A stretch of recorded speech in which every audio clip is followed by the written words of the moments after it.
Thank you. Welcome back. And as people are moving back in, I'm going to go ahead and get started and introduce our illustrious moderator, John McHugh.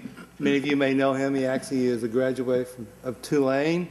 Northern guy, came to New Orleans, fell in love with the city, and even though he's a 20-year veteran in a lot of different aspects of the music and film business and television, he carries with him a deep love for the music and culture of New Orleans. We're proud to have him here as a moderator of tonight's panel. He's also a trustee at the Los Angeles chapter of the Recording Academy, former chapter president. Great credentials. Please welcome Jonathan McHugh. Thank you very much. Thanks for all of you staying on such a beautiful afternoon. So I have a illustrious, wide variety of panelists here today, and I'm going to introduce them briefly. Then, after I'm done, they're going to kind of one by one kind of tell their story of how they got in the business, because I always think that's important for the audience to understand the backstory of how people got here. So to my right is A.M., and what is your real name, A.M.? Do you give your real name? It's Anthony. It's Anthony. We'll go Anthony was born and bred in New Orleans and made his way out to L.A. and became a successful singer-songwriter and is still working it, and has had a great distinction of his first record being incredibly well placed in film and TV. And as I said, he's from New Orleans, so always looks to give back. He's kind of a great local son who's making his way in the world out there and doing quite well. And a lot of that is through film and TV. Next to him, we have Scott Bowman, who is a Memphis fella and has a composer who has scored some great films, include Craig Brewer's Hustle and Flow and Black Snake Moan. And Greg also is a big friend of New Orleans, but he has that soulful roots in his music. And I think Memphis and New Orleans, to me, have kind of that great soul that most other cities in America can't even touch. So, Scott Bowman.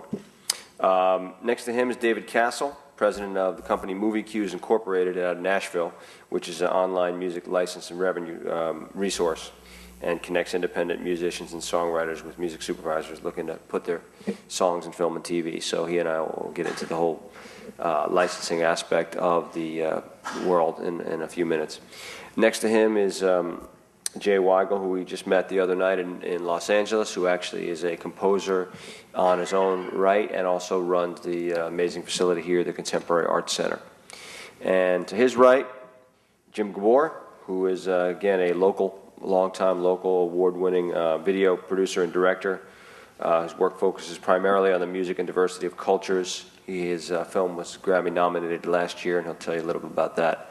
So, again, great group of panelists, and we're going to kick off just with A.M., kind of telling his backstory, how he got from New Orleans to L.A., and how his music has been getting out there. Hi. Well, I moved out to Los Angeles about 7 years ago or so. I went to Loyola, actually.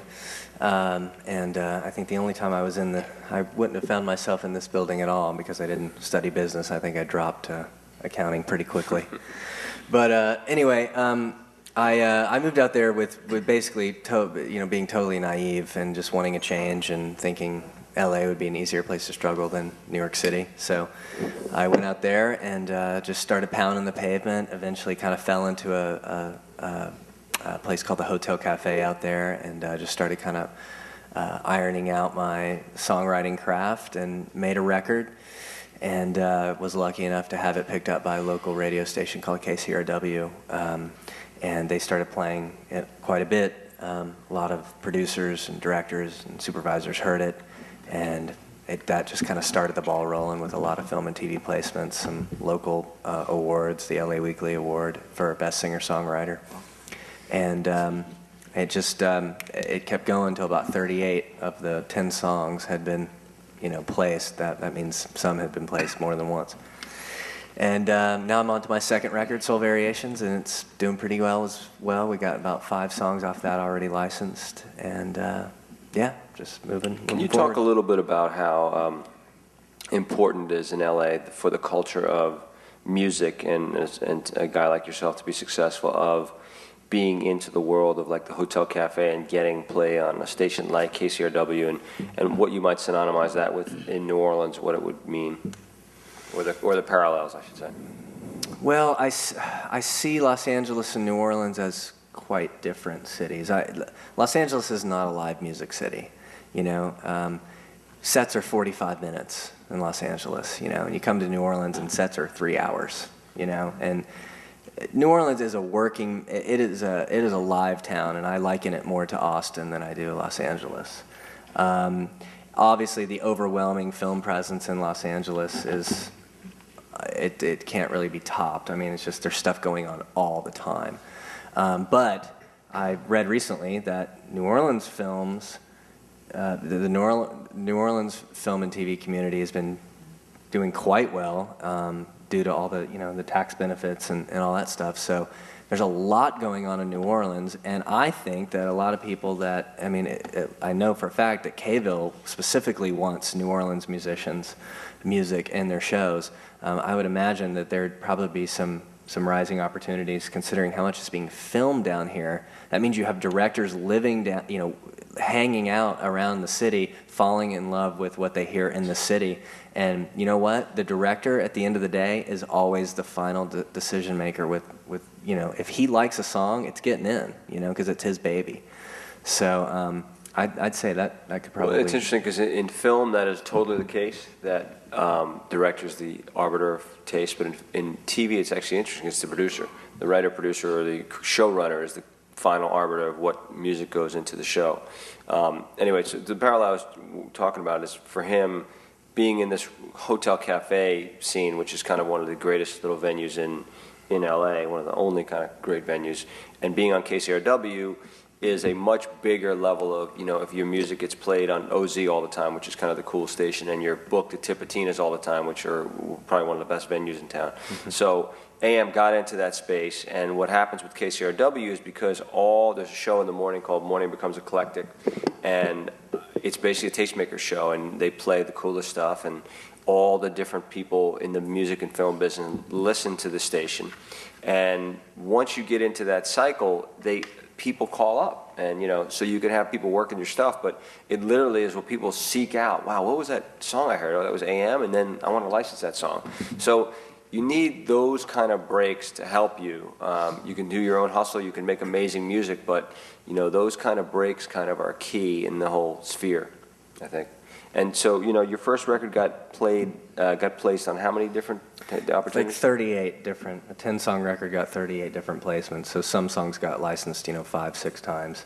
But every song from the album actually got used, which... Out of all of them, what was your favorite placement that was the most impactful?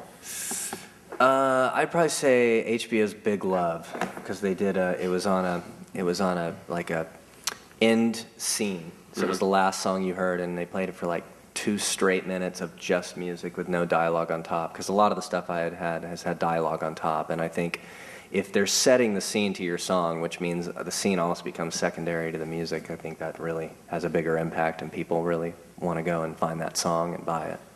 And did that placement lead to other placements directly to people? Oh, yeah. They say, hey, I saw this on such and such, I want to use it on my show? Yeah, and that's what happens, and I think I was talking with...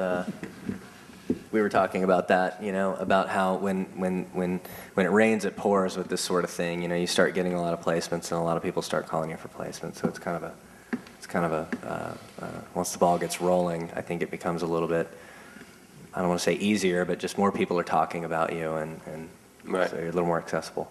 Okay. And moving down, Scott Bowman, again, we talked about as Memphis composer, and he's had the good fortune of hooking up with a gentleman named Craig Brewer, who's made some really cool films, including Hustle and Flow and this year's Black Snake Moan.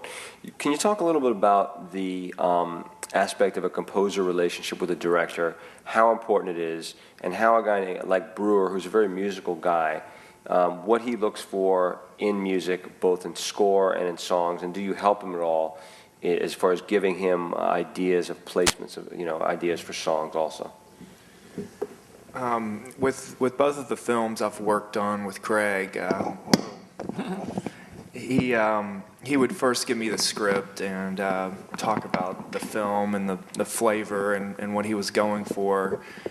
And I would read the script and instantly get ideas for scenes and the music that I would hear there. And Craig also was very musical and would have a lot of ideas about the music, and we would kind of like trade CD mixtapes essentially and talk about the music. And he even actually writes to particular songs. Like the opening for Hustle and Flow is of this Buddy Guy record called Sweet Tea. It's him doing a Junior Kimbrough song. And Craig, when he first wrote the screenplay for that film, he wrote that song into the script. He's like that specific with it.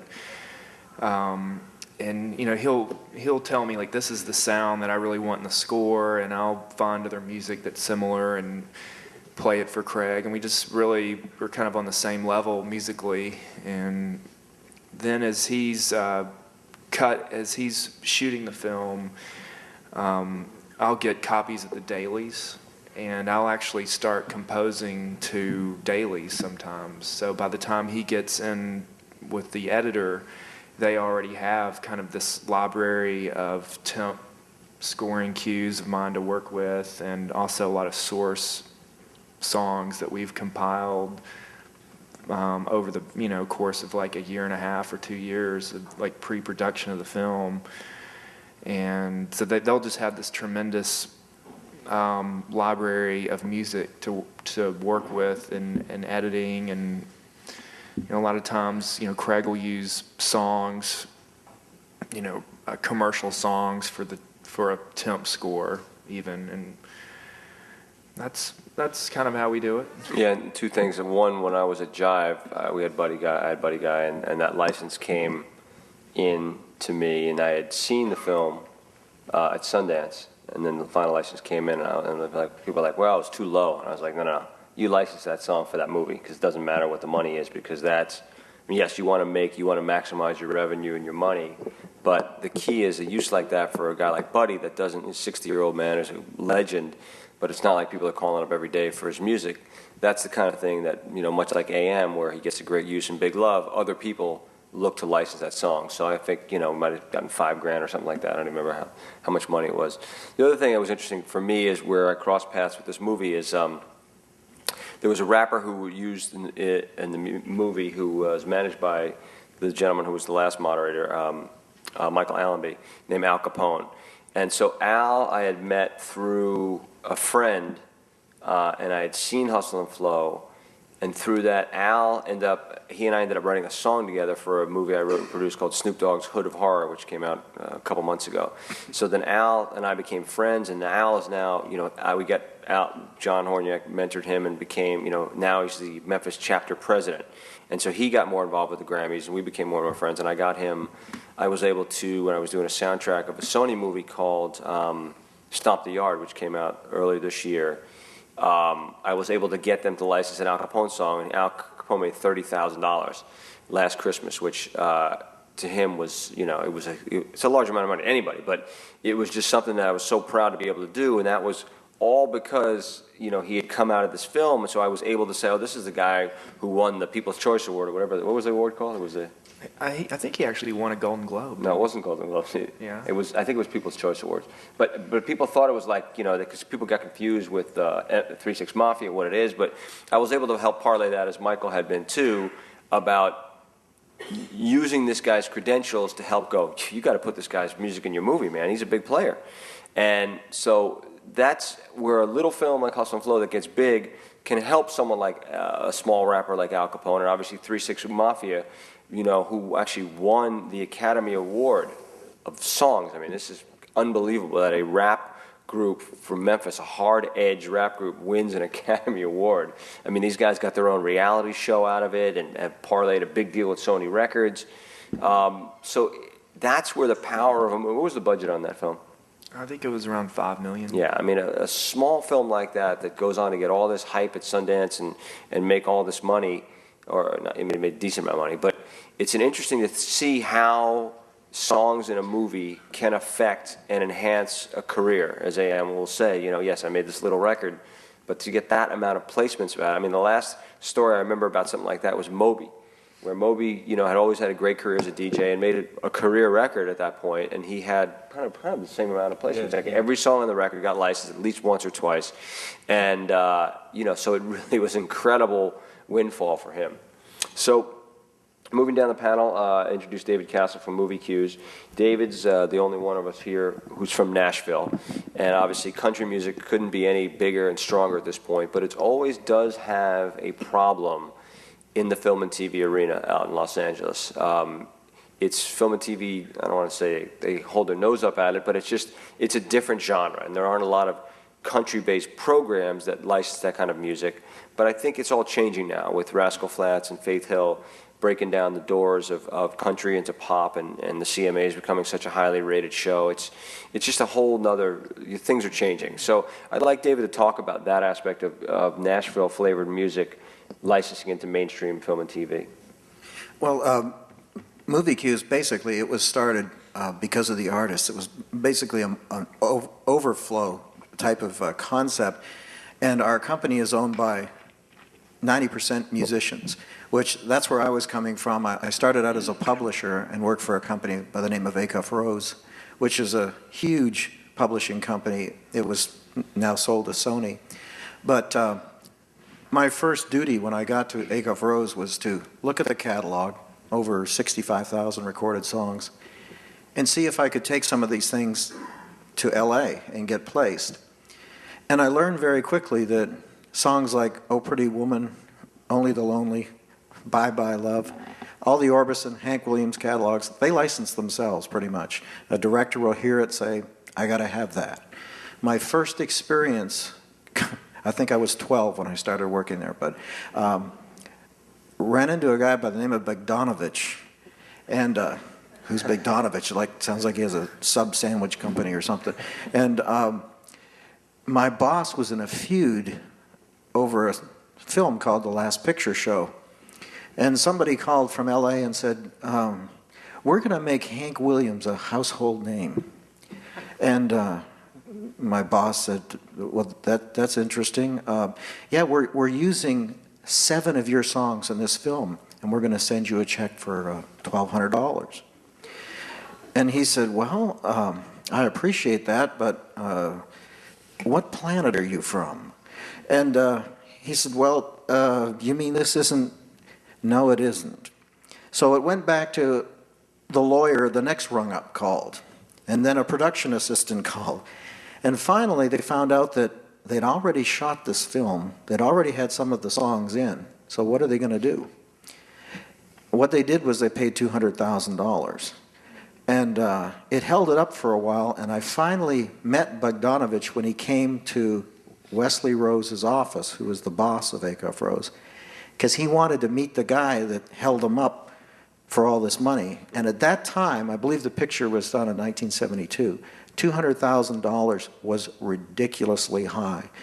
And in Nashville, we think that what became to the Los Angeles-Nashville connection was Acuff Rose was on the blacklist line, not because its company started with an A, but because of this $200,000 fiasco. And I learned my lesson early that, you know, if a song is right and a director wants it, they're going to pay for it. They may hate it, but they're going to pay for it. And when I would take catalog out and give it to film directors and supervisors, I mean, I was going out with gold. I mean, I walk in with, like I said, Oh Pretty Woman, Only the Lonely. That's not really hard to license. If you like that song, you can get a good fee, it's going to get in the film. And actually, the neat thing about songwriters having songs in films is most of their songs are stories. They're mini scripts, they're treatments. And having the luxury of a catalog like that, to represent a catalog like that, the doors were opened. I mean, some of my stumbling and bumbling was taking a song called Blue Bayou, which Roy Orbison, at the time, bless his heart, he did not like other people cutting his songs because he had the, you know, the definite voice. Who's going to do it better than Roy Orbison? And I always remembered that, and I happened to drop a package off to a fellow by the name of Peter Asher, who was producing Linda Ronstadt. Actually, I couldn't get in the door, so I just left it, you know, with the receptionist, and I thought, nothing's going to happen with that. And about 3 months later, I got called into my boss's office, and he said, I want you to listen to this acetate. It's a Roy Orbison song. And I thought, okay, is this a new artist? Well, she's had a couple of hits, but I think we got a good one here. And I remember the horror that came over me when he put an acetate on the turntable and played Blue Bayou. I thought, Orbison is going to kill me. Because not only did somebody else cut it, a chick cut it. Because at that point, she was just a chick. And I remember leaving my office going, I'm done, I'm fired, that's it. And Roy, who was a very gentle-spoken guy, he came in, I guess I ran into him about maybe 3 days later, walked into the office and he said, "Hello, David, I heard that acetate." And I thought, okay, I thought she did a very nice job. And I said, well, good, you know, and I started trying to sell him on it. And he said, "David, I wrote the song, it's out there, it's okay." I said, well, thank you, Roy. And that was my first experience at getting a huge song cut subsequently out of luck, just like AM was saying. You get one, somebody thinks that you're a genius, and they start coming back to you more and more. Movie Cues was started basically from an artist-writer standpoint. In Nashville, there's a place called the Bluebird, which is just, it's a cafe that all the main writers go to and play. They all want to play there. And we just thought, since the big songs license themselves, why don't we take this overabundance of material that homegrown, home-written by great Nashville writers and put it into a system where it can be pre-priced, pre-cleared, online, and ready to go. And that's basically how the company was started. We knew that the hits licensed themselves. We wanted to get some of this great grassroots music that was coming out of Nashville and try and get that in film as well. And it is very difficult for a Nashville connection to get into the LA thing, but now it seems this grassroots movement is starting to roll downhill for us with a lot of the interest and the licenses that are coming in. And we basically started by pre-pricing everything. We asked every writer, what ballpark do you want to be in? You know, you don't want to hold out for less. So we start off in kind of an intern program and say, this is what we'll put it on. We'll put it on the site for this much and that. And it graduates up as each writer gets, you know, songs cut. So basically, that's about it. It was kind of started as an accident. We've got great partners in the company. It's music related first, and we offer other services for writers as well, such as a swap a gig, which is a part of Movie Cues. For artists that want to play in different parts of the country, we give them all access to the database that's on Movie Cues, and they can set up and exchange jobs. And the way they make most of their money nowadays is going out and selling their merch and their records on the row. So we're adding that to Movie Cues and also offering them an administration package and a clearance package. So it started off as just as a licensing thing, and now it's becoming, you know, home to a lot of artists, to get them to indie labels, to get them administration, to most importantly collect all their money and to help them get out there in the world and play. So that's a long-winded version of it. Thank you. And do you often get to LA to actually physically work film and TV people? Yeah, I have to go out and sit with the Harry Garfields and the Susie Savitas. Basically, we are the link for the artist, because most of the writers I know in Nashville don't have the temperament to go out there and sit. I mean, it's rough enough they get together and this great spontaneity, write great songs, and can do it like in 10 minutes. It never ceases to amaze me.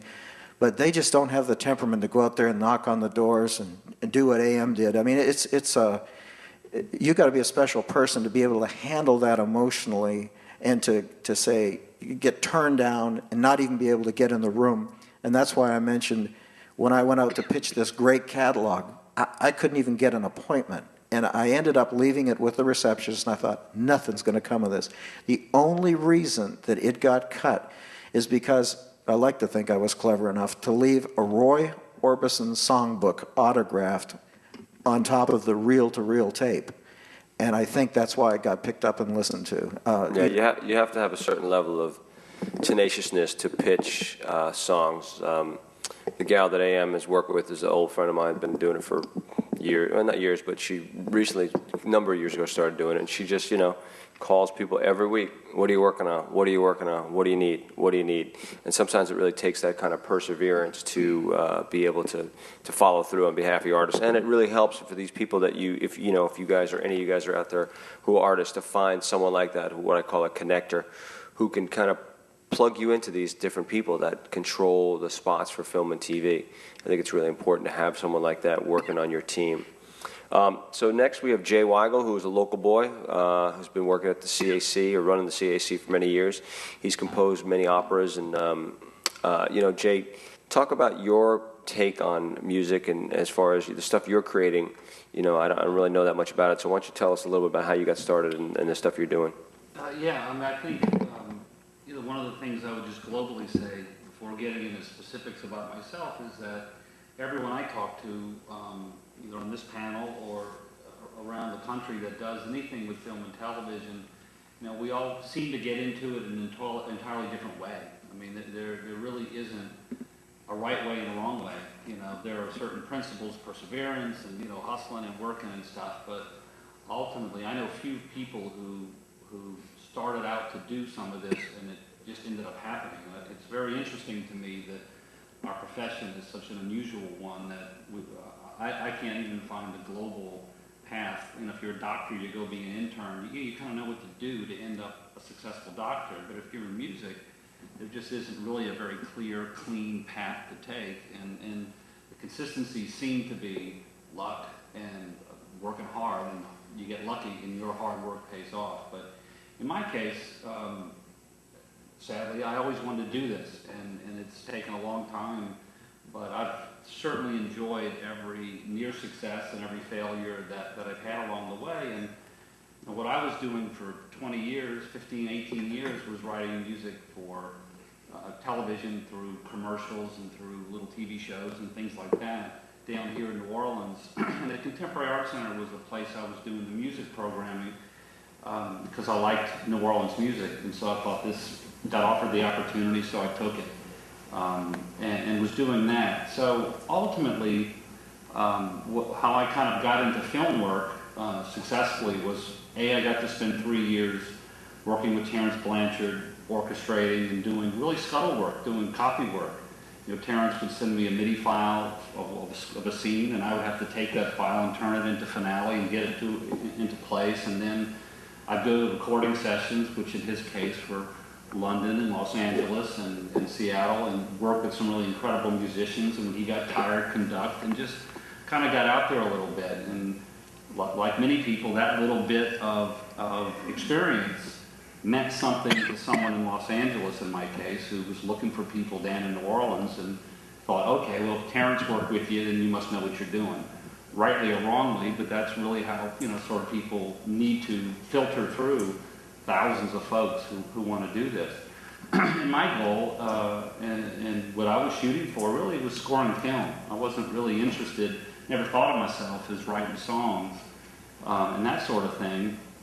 But what I found out quickly was that, in the stuff I've worked on, that budgets for music and film, whether it's a song or a score, it's just kind of one budget, and so the more they spend on songs, the less they're going to spend on the score. They rarely, at least I've not been involved in those films that are, hitting with $2 million budgets for music and stuff. So, you become very sensitive and very aware that there's a lot of music in a film that has nothing to do with score, and it can be a song, it can be an instrumental piece. And what happened for me was when people started coming down here that were working on films that were shot down here, they wanted to explore recording music in New Orleans for film.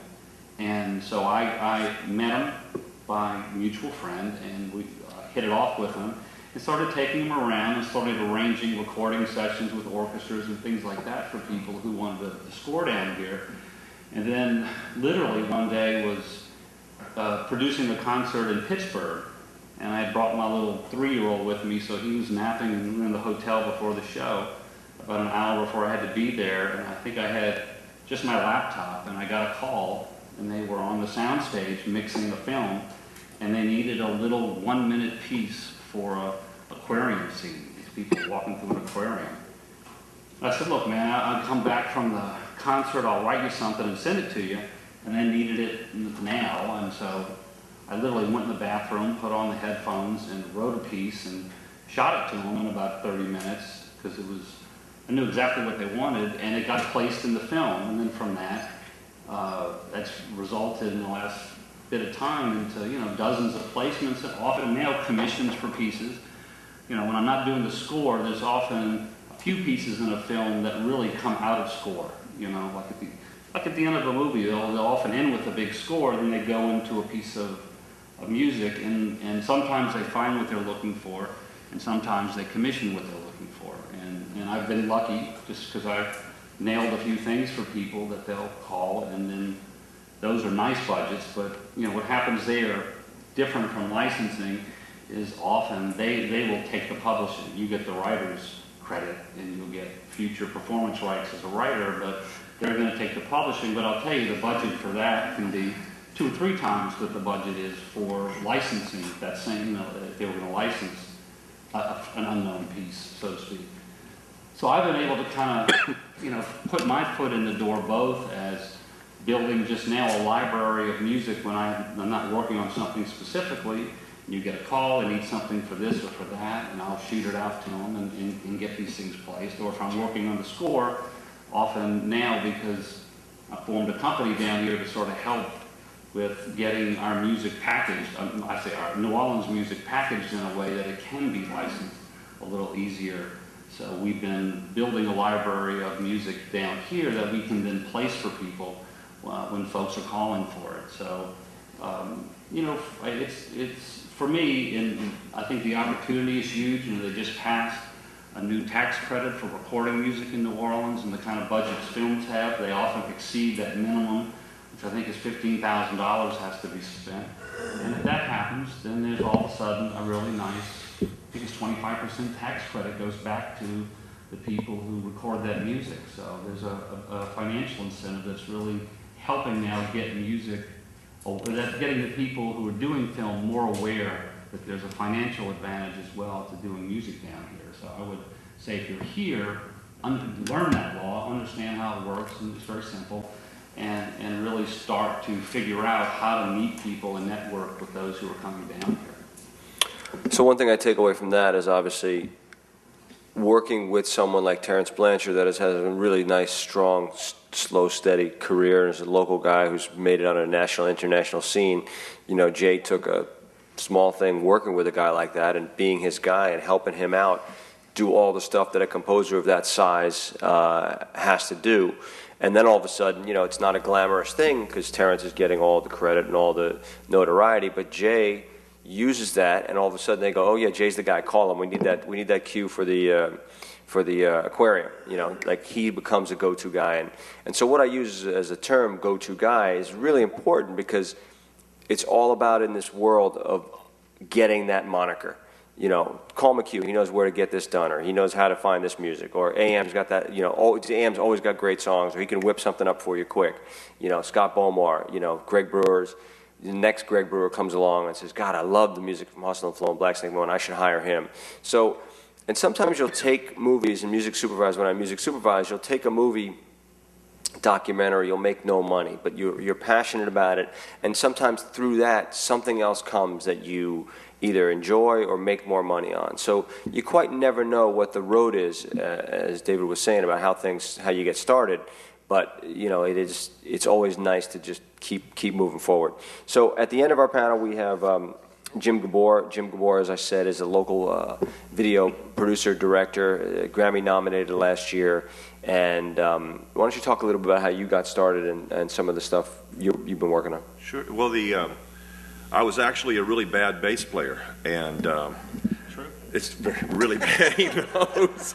I was a really bad bass player, and I really couldn't get any gigs.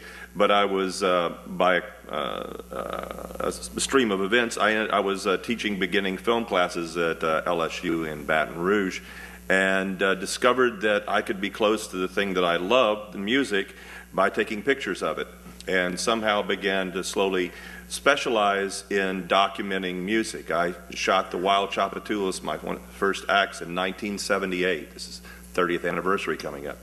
So I'd gotten more and more specialized in that, and when I came back into New Orleans in 1983, I took a position with the local cable company as executive producer, and there was a mandate to do things about the local culture, and I started a music series. It was just called Music City at first, that went on for 3 years that ended up incorporating 400 hours of very obscure musicians who had never really been seen before, at least not nationally.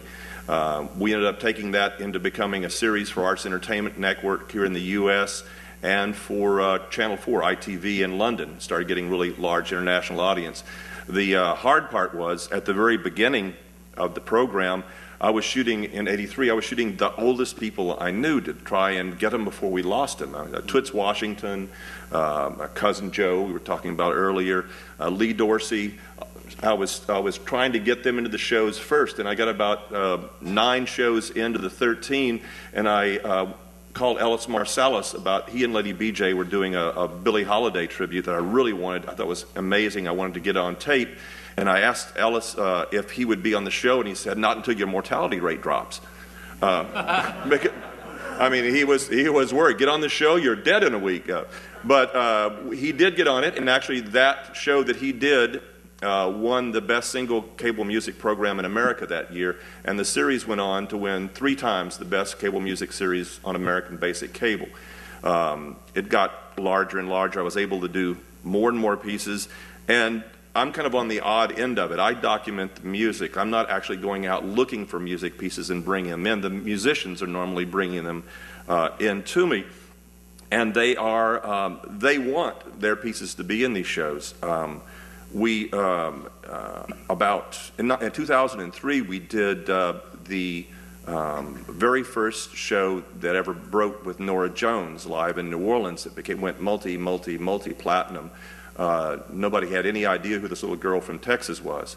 But it worked out so well, and they sold so many discs, so many DVDs, that Steven Spielberg saw it, and he sent one of the acts from his little DreamWorks boutique label here to say, "Do live in New Orleans again with these hip-hop girls from Britain." And we actually did that piece, and it sold so well that he instantly sold the DreamWorks label.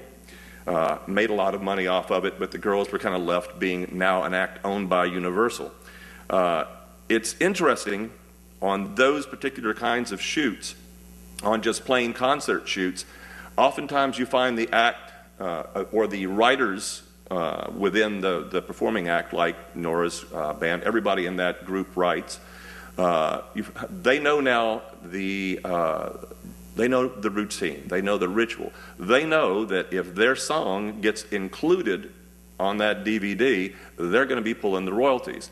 And it's amazing what good buddies musicians want to be with a TV director sitting out in a dark booth, because now I want you to really shoot this slow. This is how you should start it up. This is how you should they want to make sure that their song looks really good so it gets picked out of the overall batch to be on that DVD and collect those royalties. Adam Levy, who was actually on this stage just a couple of weeks ago, Nora's guitar player, we did a documentary for the last DVD we did with him, where 2 of the pieces were focused on Adam and the guitar playing, and they got bumped at the last minute, and he told me he probably lost $50,000, $60,000 by them just simply not that little piece not being on there. It's really amazing how vital this is. But it's last year, the piece that we got the Grammy nomination for was we did it on a shoestring, and it was with Terence Blanchard. Terence is a great friend. He's here now at the Monk Institute teaching here, where I also teach here. I went on the road with him for almost a year. We shot in Tokyo and Osaka, Cape Town, South Africa, in Paris.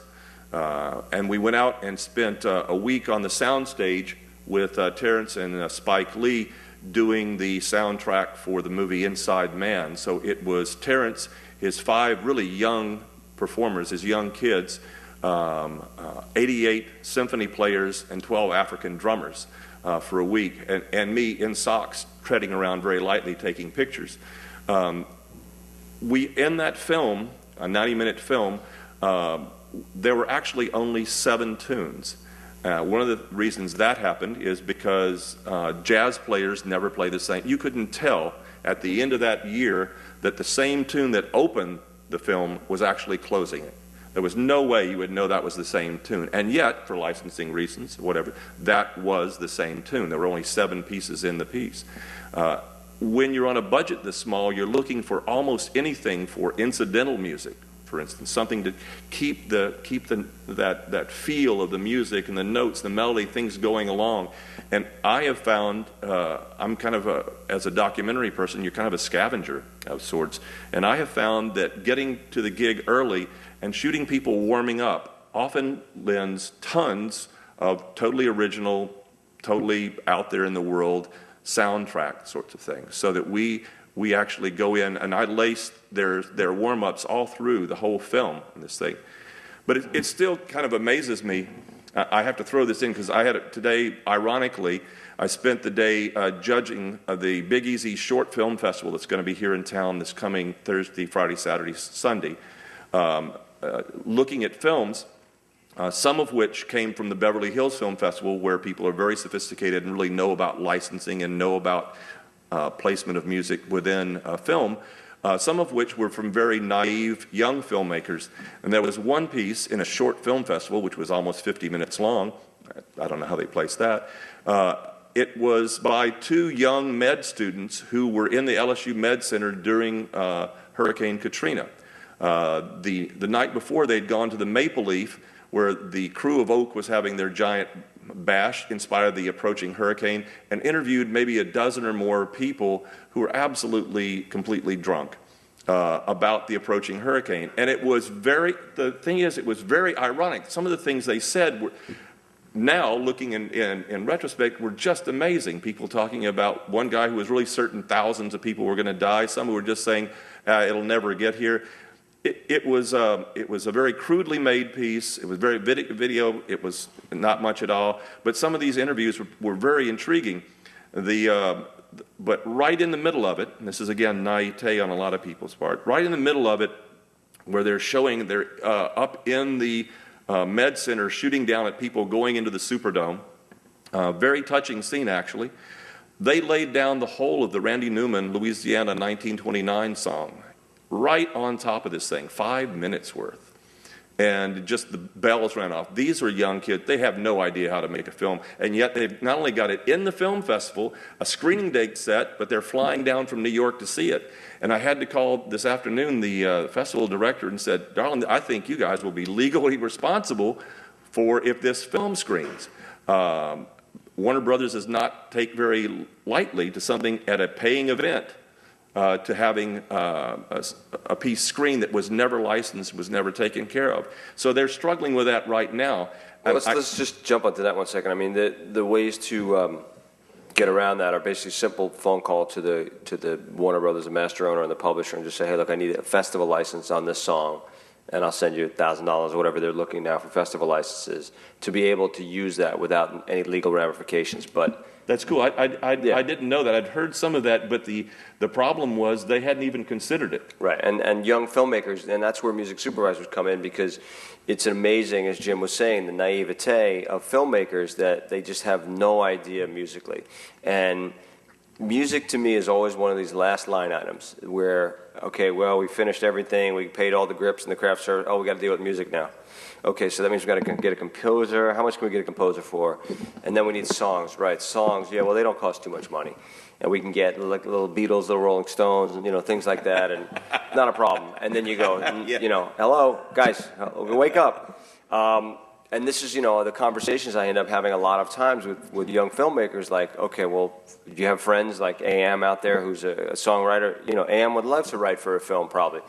If he'd like to make some money, too, but he'd also love that great use in a film that people can see, and thus other people can want to license a song. Or, better yet, wild concept of kids actually going out to buy his music.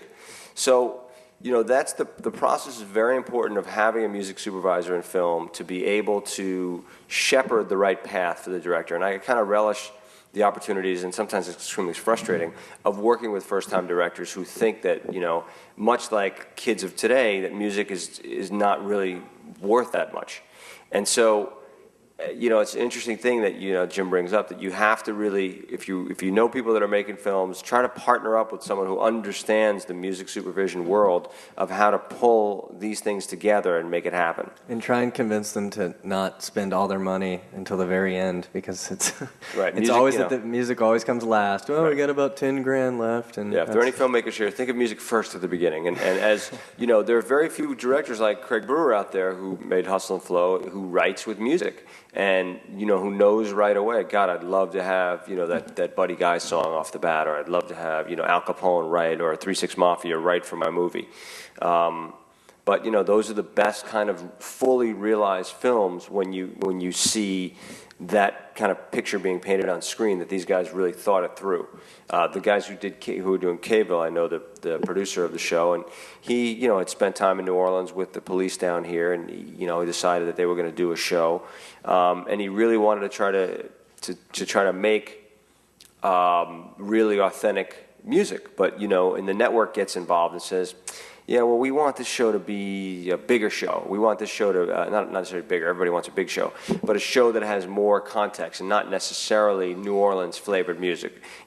Even though the setting is so important, being New Orleans, you want somebody in Omaha to feel the music and be part of it. So it's not just totally, indigenous, but they use Blue Runner song and it gets written up in the Picayune, whereas most people in the world don't even know what the Blue Runners are or the music. But they're trying to be authentic, but a lot of times the networks and people will push you to become more mainstream, and it's a constant fight with artists and filmmakers to try to bridge that gap.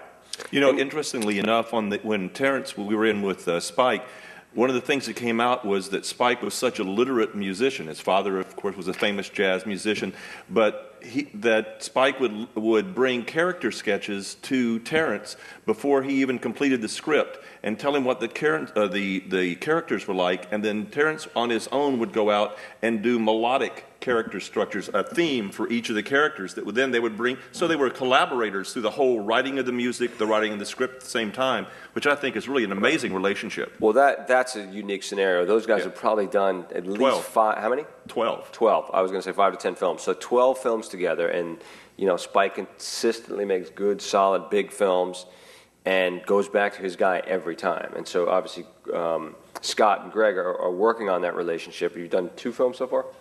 Yeah, and to me it's an incredibly unique relationship. I've done films with a number of directors multiple times, and that's really kind of a special thing. Any questions at this point? Just kind of open it up. Anybody have anything? Yes, ma'am.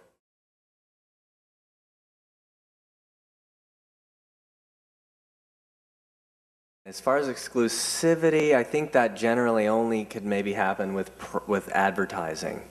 No, it can happen on anything. You could ask, if you want to write a big enough check, you say, look, I want this song, and I don't want another film for a year.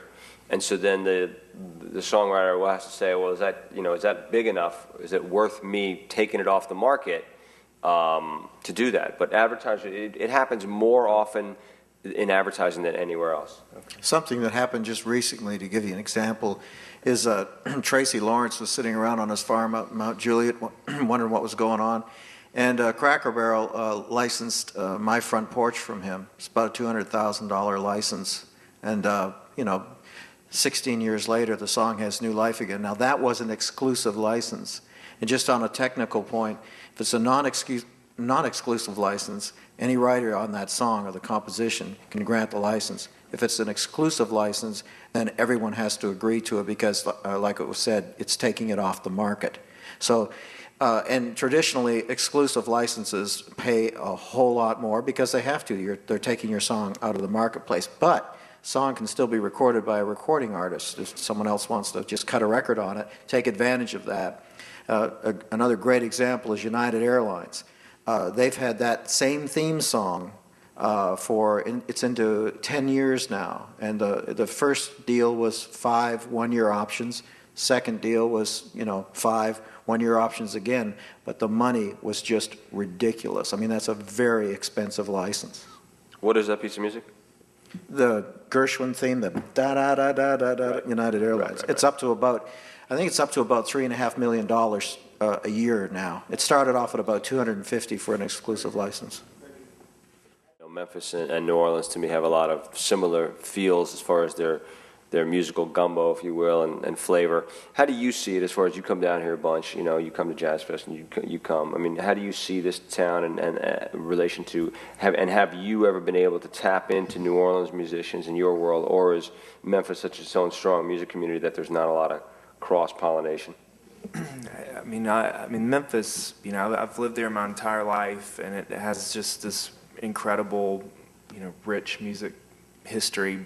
New Orleans as well, and I've been coming down here, you know, for a long time, and I always feel like rejuvenated in New Orleans. The music here, there's definitely similarities between the music here and in Memphis, and differences as well. I mean, there's more, I would say, like Caribbean and Latin influence and jazz influence in the music here. I come down every year and play an event called the Ponderosa Stomp. That's usually in between Jazz Fest weekends, and I've gotten to play with like really, really great musicians. That's Dr. Ike's thing, right? Yeah. I mean, in addition to the film work, also, I'm a bassist, and I love the music here. I love the music scene. You know, Offbeat Magazine, WWOZ, a lot of great clubs here. It's just...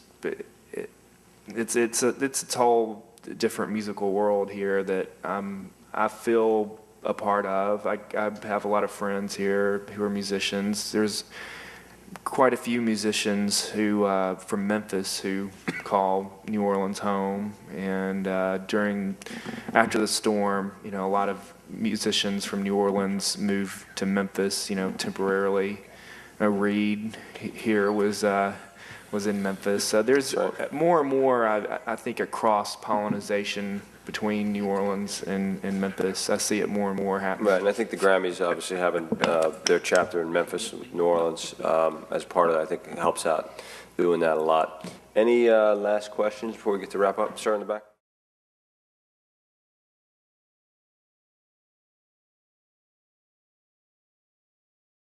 Well, I mean, music always is getting beaten down. It's not like people are ever increasing the music budget. It's independent film has a struggle that they, you know, trying to make films on a shoestring, and they're trying to get the best possible music at the lowest price, and that's where, to me, music supervisors and good clearance people can really come in handy, because they can get to people that, you know, outside filmmakers can't get to, and because the stacks of paper as the major publishers, you know, there's Universal and you know, has half the copyrights in the world, and Warner Chappell probably has another 25%, and then Sony and, you know, the rest, and then the independents obviously, and then obviously Nashville has its own amazing blue chip copyrights that its own thing. But, you know, music budgets are not going up. In TV, they've been drastically cut this year, and TV, as AM can tell you, can really help break an artist. The gal that has been helping him out, a friend of mine, Lynn Grossman, had an artist this year that she found on MySpace who she got a placement on Grey's Anatomy, which led to a commercial for The Gap, which then, because of that, she got picked up by Sony Records. And now she's, you know, she told me I think she made $2,500 the year before in music, period. And this year she's making substantially more than that. So there's incredible success stories. There aren't a lot of them coming out, but when film and TV can break an artist, which I think AM has had a good look at that, I think it's an amazing turn of events, and I think that's why people are so focused. I can't tell you how many companies there are now that basically do nothing but represent artists for film and TV, because there's a niche that people can basically you know, make a living out of. So, Am, you want to comment on that? Yeah. I just wanted to say, just to how many of you are musicians in the room? I would just say that one of the key factors still is to just make the best music you can make, because right now I think more than any other time you have an opportunity to get your music out there, because there's so many different films being made and they all require different styles of music. Radio is a little different in the sense that it over the years it became increasingly less encompassing of different styles of music, and everything became real kind of samey. But film is totally open season, so if you play in a death metal band, there's going to be a movie that requires that kind of music at some point, you know. So your options are opening up in this world, whereas radio, they were closing. So I would just say keep doing what you're doing, and you know, and the great thing about for New Orleans as well is that the future of music is in niche marketing and making a unique style of music. You know, it's no secret why the White Stripes were a huge success, because nobody was really sounding like them, you know. And that's the future of music, you know. If you can get a smaller percentage of the population to buy your music, but you're controlling your career, you can easily make just as much money as if you were selling hundreds of thousands of records on a major record label trying to market to the whole world, you know. So I'm just trying to encourage people to kind of keep on their path, you know, and carve out something unique for yourself. Yeah, dare to be different. Yes.